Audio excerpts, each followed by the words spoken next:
Hi there once again. We move on now further to another system called the endocrine system. This endocrine system is basically responsible for the functioning of organs within our body along with the central nervous system. And it does so by releasing chemical substances called hormones, which are basically messengers or chemicals that help an organ or a specific gland to function.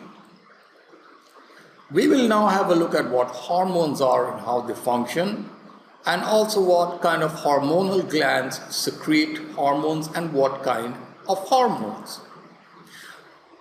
Hormones are chemicals secreted by hormonal glands within the bloodstream or into the bloodstream upon directions of the brain.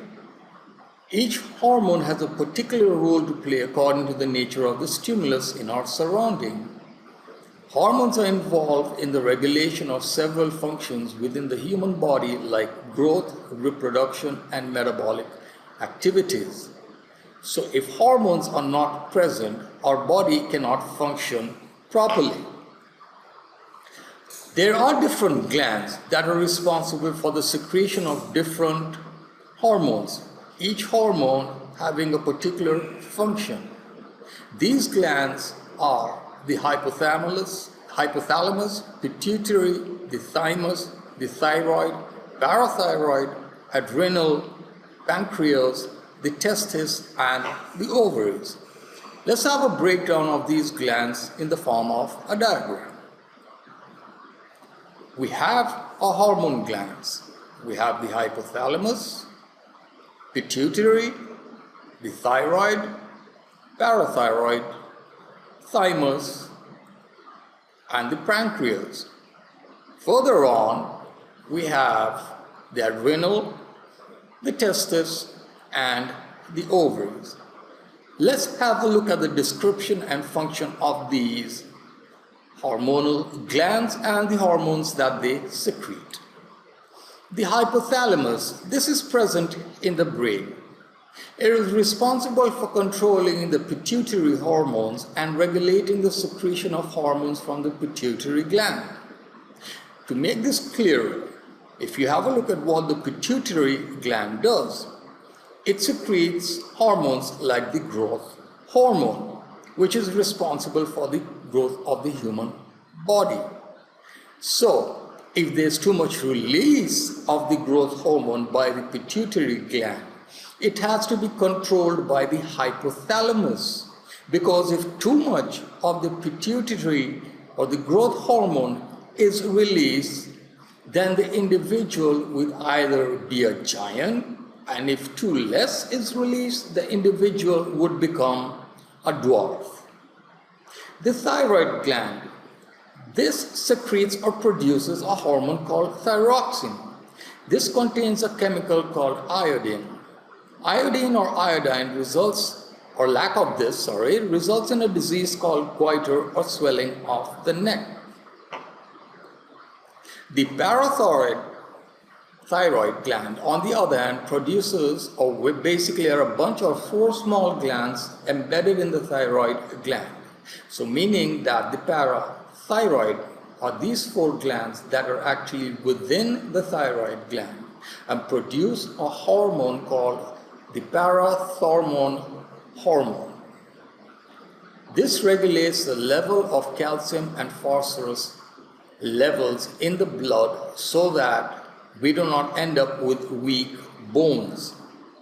The thymus gland lies in the lower part of the neck and the upper part of the chest. These secrete the thymus hormone that helps in the development of the immune system. Without this, the immune system within one's body would be very weak and one would be prone to falling sick very easily. Say for example, catching a cold. This gland, the thymus, it is large in children, but as we mature, it shrinks during we reach or to the age of sexual maturity. The pancreas, another very important gland. We know that in our entire universe, a lot of people are suffering from a disease called diabetes. Diabetes can be regulated and controlled if the pancreas, which is a gland, produces a hormone called insulin. This helps to level or lower the level of the blood sugar or blood glucose level. If the pancreas do not produce sufficient insulin, then the blood sugar level rises. This is what causes the disease called diabetes. So if there is too much sugar in the blood, the insulin helps control this. If there is too little, the insulin from the pancreas will help regulate this in order to prevent diabetes.